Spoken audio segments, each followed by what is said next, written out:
Racist cops suspect black girl of crime, but truth is revealed when her father appears. The air was thick with the scent of pine and damp asphalt as Nami Williams, a 17-year-old black girl, gripped the steering wheel, her heart pounding. She was driving alone on a learner's permit to fetch emergency pain medication for her mother, who lay in agony after spinal surgery. But a routine errand turned into a nightmare when Officer Victor Dennison pulled her over in Riverdale's quiet streets for a broken taillight and unsupervised driving. His dismissive tone and refusal to hear her explanation, mocking her mention of her father, a decorated Special Forces operative, stung like a slap.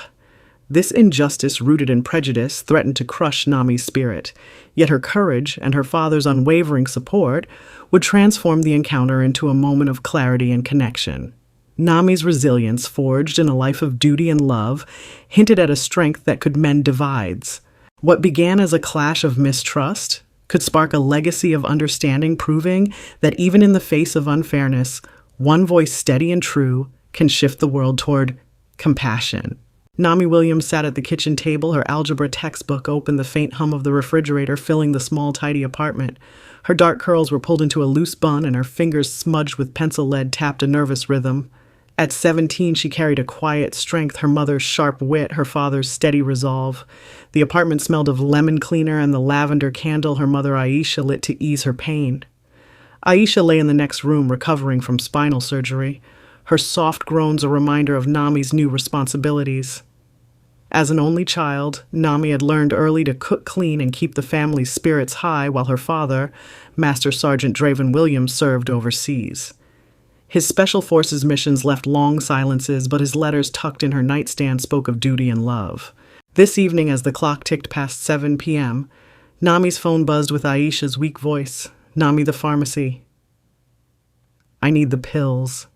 Fear flickered in Nami's chest. She wanted peace to stay safe in this familiar space, but duty called louder. Her learner's permit felt like a fragile shield as she grabbed the car keys. The injustice awaiting her on Riverdale's roads would test her restraint. When Officer Dennison's lights flashed behind her, shock tightened her throat, but she swallowed it, her hands steady. She wouldn't crumble. Texting her father was her first act of defiance, a quiet vow to speak up, to demand fairness. Nami's hands tightened on the steering wheel, the cool leather grounding her, as Officer Victor Dennison's flashlight beam sliced through the dusk. The red and blue lights pulsed behind her, casting eerie shadows on the empty Riverdale road. Her heart thudded, each beat loud in her ears, drowning out the distant chirp of crickets. She'd been careful driving, slowly checking mirrors, but the broken taillight unnoticed, until now had betrayed her. Dennison approached, his boots crunching gravel, his face stern under the brim of his cap. "License and registration," he said, voice flat, eyes barely meeting hers. Nami's mouth went dry. I have a learner's permit," she stammered, fumbling for the card in her wallet. "I'm getting medicine for my mom. She's really sick." Her words spilled out, laced with urgency, but Dennison's expression didn't soften. He scanned the permit, lips curling slightly. "Driving alone on a permit, that's a violation, and that taillight's out." His tone carried a hint of scorn, as if her explanation was a childish excuse. "My mom had surgery." Nami pressed her voice steady despite the tremble in her chest. "My dad's a soldier, Master Sergeant Draven Williams. He's coming." She hoped the name would carry weight, but Dennison scoffed, leaning closer, his breath smelling faintly of coffee. "A soldier, huh? Sure, kid." The mockery stung sharp as a slap, and Nami's cheeks burned. Around them, the world felt indifferent. Cars passing slowly, drivers avoiding her gaze, the pharmacy still a mile away. Her mother's pain loomed in her mind, a ticking clock she couldn't outrun. Dennison stepped back, scribbling on his notepad, muttering about a ticket and a tow truck. Nami's stomach churned. She wasn't a criminal, yet his cold dismissal painted her as one. The injustice of it, his refusal to listen, his assumption she was lying, clawed at her. She thought of her father's letters urging her to stand tall, and her fingers flew across her phone, texting. Draven pulled over. "Need you." Her shock hardened into resolve, but she kept her face calm, her voice polite even as Dennison's pen scratched louder, each stroke a threat to her family's fragile stability. The absurdity of the moment hung heavy. Here she was risking everything for her mother, only to be judged by a man who saw her as a problem, not a person. The street lamp flickered above, casting Dennison's shadow long and looming, while Nami sat small but unyielding, her breath steadying. She wouldn't let his prejudice define her. Her father would come and she'd make this right, not just for herself, but for her mother, waiting in pain and for every kid who'd felt this same sting of unfairness. What do you think of Nami's courage in this moment?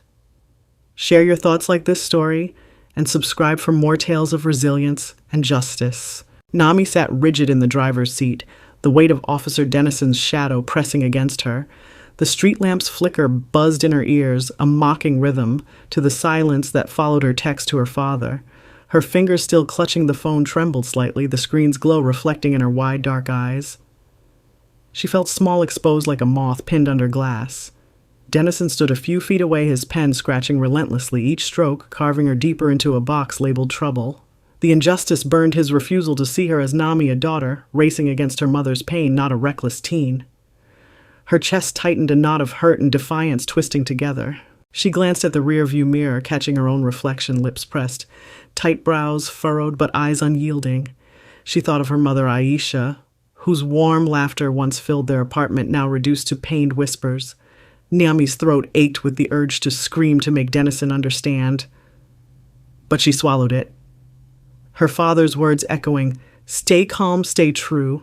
Her hand brushed the keychain dangling from the ignition, a tiny silver star, a gift from Draven before his last deployment. It grounded her, a reminder of his strength, her anchor. The world outside felt like a cold void. A pickup truck rumbled past, its driver staring straight ahead, avoiding her.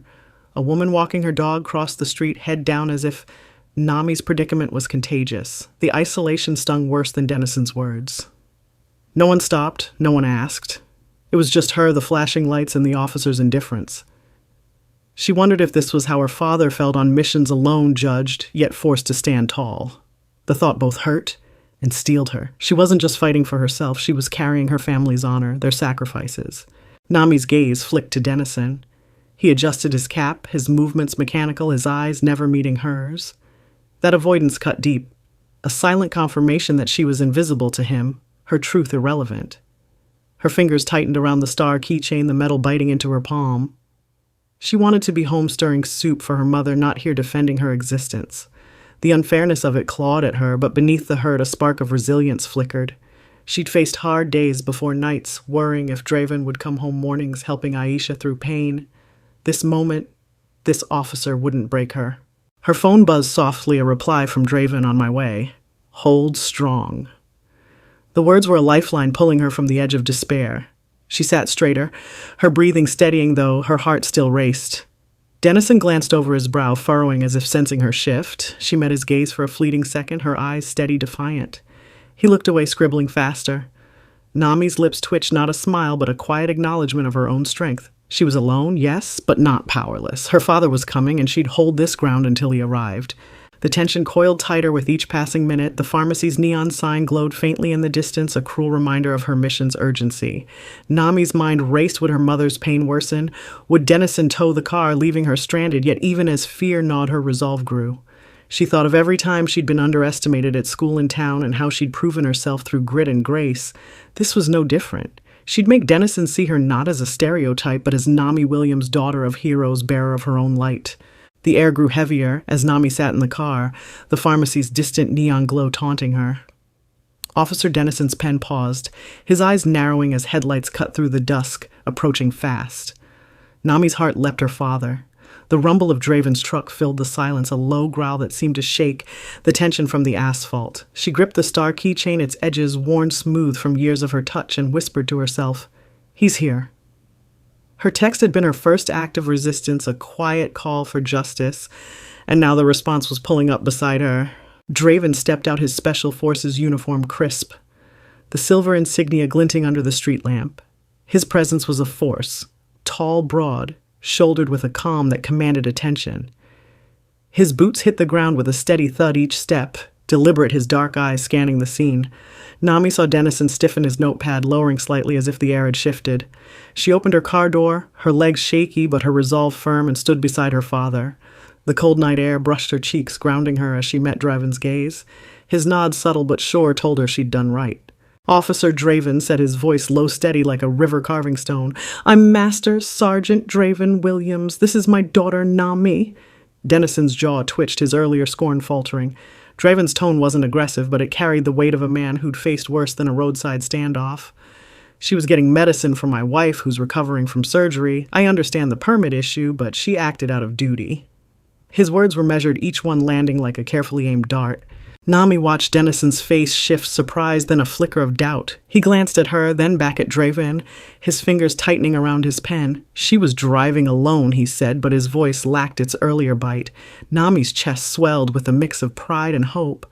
Her father's presence was her shield, but her own action texting him staying composed had set this moment in motion. She wasn't just a bystander, she'd sparked the change.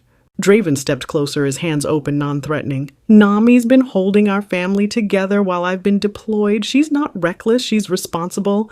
He gestured to the car, the pharmacy bag still unclaimed. Her mother needs that medication. I'd like to resolve this so we can get it to her. His authority wasn't just in his rank, it was in his calm, his certainty, the way he spoke of Nami with unwavering respect. She felt seen not just by him, but in a way that forced Dennison to reconsider. The officer shifted his weight, his eyes darting between father and daughter. Nami's small act reaching out to Draven had brought a power she hadn't fully grasped: her family's legacy, her father's reputation, their shared strength. The suspense hung thick. Would Dennison dig in or would he bend? Nami's fingers brushed her phone, her lifeline, as she waited. Draven's hand rested lightly on her shoulder, a silent promise. We've got this. Dennison cleared his throat, his notepad now at his side. The flashing lights seemed less oppressive, the night less heavy. Nami's heart raced not with fear now, but with anticipation. Her smart resistance paired with Draven's quiet power had cracked the wall of misunderstanding. But how far would it go? Could they turn this moment into something more than a standoff, into a bridge of understanding? How do you think Nami and Draven will resolve this tense encounter? Share your thoughts below. Nami stood beside her father, the weight of Draven's hand on her shoulder, steadying her racing pulse. The flashing lights of Officer Dennison's patrol car softened in the cooling night, their harsh glow no longer a threat. Dennison's notepad hung limp at his side, his earlier certainty crumbling under Draven's calm authority.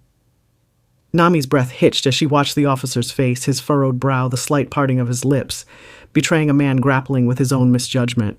Her small act of texting Draven had shifted the tide, and now the moment teetered on the edge of resolution. Draven spoke again, his voice unwavering but warm like a fire offering light, not destruction. Officer, my daughter's not the problem here. She's the solution, always has been, for our family. He gestured toward Nami, his eyes softening with pride. I'd appreciate it if we could settle this with understanding. My wife's waiting. The words weren't a demand, but an invitation pulling Dennison toward humanity. Nami's chest tightened, not with fear now, but with a swelling hope that her truth might finally be heard. Dennison shifted, his boots scuffing the gravel. He looked at Nami, really looked for the first time. Her steady gaze framed by dark curls escaping her bun held no malice, only quiet strength. I didn't know the full situation, he said, his voice low, almost reluctant. The permit, the taillight, it's protocol. He paused, rubbing the back of his neck, the gesture betraying his discomfort. But I hear you. Your wife's sick. That's real. The admission was small, but it cracked open a door Nami hadn't expected. Draven nodded, his hand still on Nami's shoulder. Protocol's important, but so's context. Nami was doing what any good kid would, helping her family. He reached into his pocket, pulling out a card with the local Veteran Support Network's number. If you ever need to connect families like ours to resources, this might help. The gesture was deliberate, not just diffusing the moment, but building a bridge. Dennison took the card, his fingers hesitant, his eyes flickering with something like respect. I'll issue a warning, Dennison said, finally tucking his notepad away. No ticket, and I'm sorry, Nami, for not listening sooner. The apology, though stiff, carried weight. Nami's throat tightened, a mix of relief and vindication washing over her. She nodded, her voice soft but clear. Thank you. Her dignity, briefly stolen, was hers again, not because of fear or force, but because she and her father had stood firm, human to human. Dennison stepped back, his posture less rigid. Get that taillight fixed, he added, a faint attempt at normalcy. He handed Nami a pamphlet on community health services, a small olive branch. For your mom. Nami took it, her fingers brushing the paper, feeling the weight of the moment shift.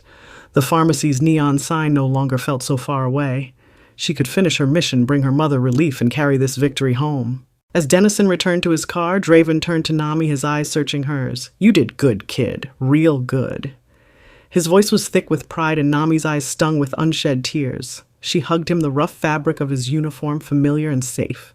The night once heavy with injustice now felt lighter, the stars above Riverdale brighter. They climbed into their vehicles, Nami leading the way to the pharmacy, her father's truck, a steady presence behind her. The resolution wasn't just in the warning or the apology, it was in the shift.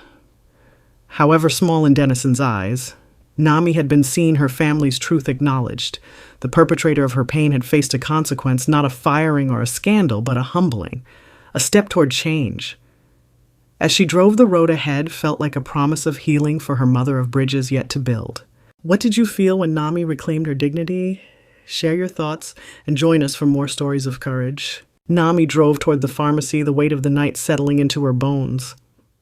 The pamphlet from Officer Dennison rested on the passenger seat, its edges curling slightly, a reminder of the victory she'd won. Her father's truck followed close behind its headlights, a steady beacon in her rearview mirror. She'd reclaimed her dignity. Dennison's apology, his shift from scorn to respect, was proof of that. Yet as the neon glow of the pharmacy grew closer, a quiet ache lingered. Justice had come, but not without scars. The encounter had stolen something from her, a piece of her trust in the world. Each time she'd explained herself only to be dismissed left a mark like a bruise beneath her skin. She thought of her mother Aisha, waiting in pain, unaware of the ordeal Nami had faced to bring her relief. The delay, the fear, it had cost Nami hours of peace she couldn't get back. Even Draven's proud smile couldn't erase the memory of Dennison's mocking tone, the way it made her feel small, unworthy. Victory was hers, but it was heavy, tinged with the truth that fairness had to be fought for, not freely given. Back home, Nami handed Aisha the medication, her mother's weak smile a flicker of warmth in the dim apartment. Draven sat nearby, his uniform jacket draped over a chair, the Silver Star keychain now in his hand. "You're stronger than you know," he said, but Nami's nod was faint. She was strong, yes, but at 17 she shouldn't have to prove it this way. The cost wasn't just emotional. Her learner's permit now carried a warning, a blemish that could haunt her future. The taillight still needed fixing, another expense for their stretched budget. Justice wasn't a clean sweep, it was a jagged edge, leaving splinters behind. As Nami stirred soup on the stove, the clink of the spoon against the pot echoed her thoughts. She'd stood up and Dennison had backed down, but the world hadn't changed overnight. Other kids, other families might face the same dismissal she had without a father like Draven to intervene. The victory felt incomplete, a single step on a long road. Justice, she realized, was never easy or perfect. It was a fight that left you bruised even when you won. The days following Nami's encounter rippled through Riverdale. Officer Dennison's apology, though quiet, didn't stay silent. Word spread via a local news blog praising Nami's courage and Draven's calm resolve. The story prompted the police department to announce bias training workshops, a small but tangible step toward change. A community group launched a petition for better support for families like Nami's, collecting signatures to fund health services for veterans' spouses. The pamphlet Dennison gave Nami became a spark connecting Aisha to a local clinic that eased her recovery. Nami, though, honored by the attention, chose a quieter path. She didn't seek the spotlight, but spent evenings helping her mother, her hands steady, as she adjusted Aisha's pillows. Draven, back from deployment, joined community meetings, advocating for understanding between police and residents. The Williams family became a subtle force, their story, a reminder that change starts with one voice. As spring warmed, Riverdale, Nami stood in their small backyard, sweeping fallen leaves into a neat pile. The broom's soft scrape against the ground was rhythmic, like a promise kept. Aisha watched from the porch, her smile stronger now, while Draven planted marigolds nearby, their bright petals a nod to new beginnings. The family together walked to a community vigil, joining neighbors to light candles for unity. The flickering flames danced in Nami's eyes, a symbol of hope, of bridges built where walls once stood. Nami sat at the kitchen table, the scent of marigolds drifting through the open window, her algebra book now closed. The night of her encounter with Officer Dennison felt distant, yet its lessons burned bright. Over dinner, as Aisha's laughter mingled with Draven's deep voice, Nami shared her dream to build bridges through law, community work, or both, where trust could replace mistrust. Her voice was soft, but sure, her eyes alight with purpose. She'd faced prejudice, and won not with anger, but with resilience and truth. That strength, she knew, could shape a better world. What will you do after learning Nami's story? Her courage at 17, standing firm for her family, challenges us all. Will you speak up when you see unfairness?